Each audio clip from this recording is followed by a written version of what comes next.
of Sukkot reminds us that we're in safe hands and have nothing to fear. Yes, we have to go through the motions of earning a living. Yes, we have to try our best. But having made the effort, we can then sit back, secure and at ease, in the knowledge of whose hands we're in.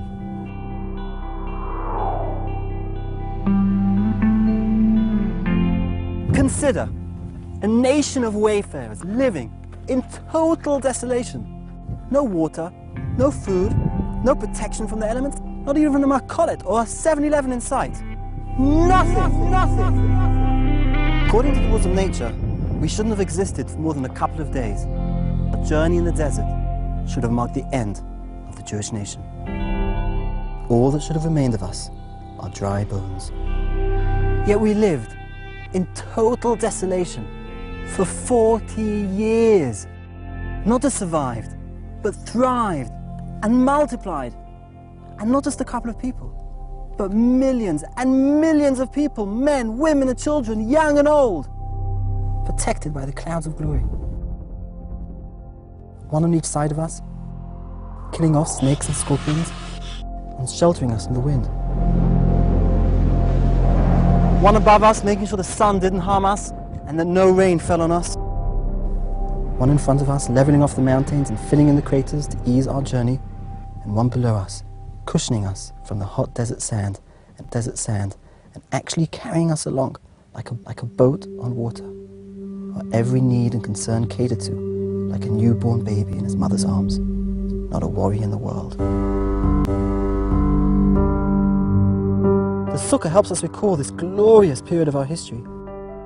Leave behind your sound and solid house, cast aside your man-made securities, and learn the lesson of the Sukkah. Security, real security, comes from God alone. Here in the desert, God revealed himself as the prime sustainer of all. Sukkot is an auspicious time to strengthen our belief. In fact, according to Kabbalistic sources, the Sukkah is referred to as Tzela de Mehemnuta, the shelter of belief. It is a golden opportunity to grow in our trust of God. A time to take a deep look inside ourselves and question our inner convictions. To ask ourselves, what is the source of our security? Is it our homes, our assets, our bank accounts, or is it the source of life itself? That is why the schach cannot come from material that's man-made. That would destroy everything. That would destroy everything the Sukkah stands for. It would steer us away from the call of the Sukkah, which is to internalize that God alone sustains and provides for all our needs. Yes, it's true. We're living in difficult times. But in God's eyes, is our situation today any harder than sustaining our ancestors in the desert? The stars that we see when we look up through the holes in our schach are those same stars our ancestors saw when they looked up to the sky.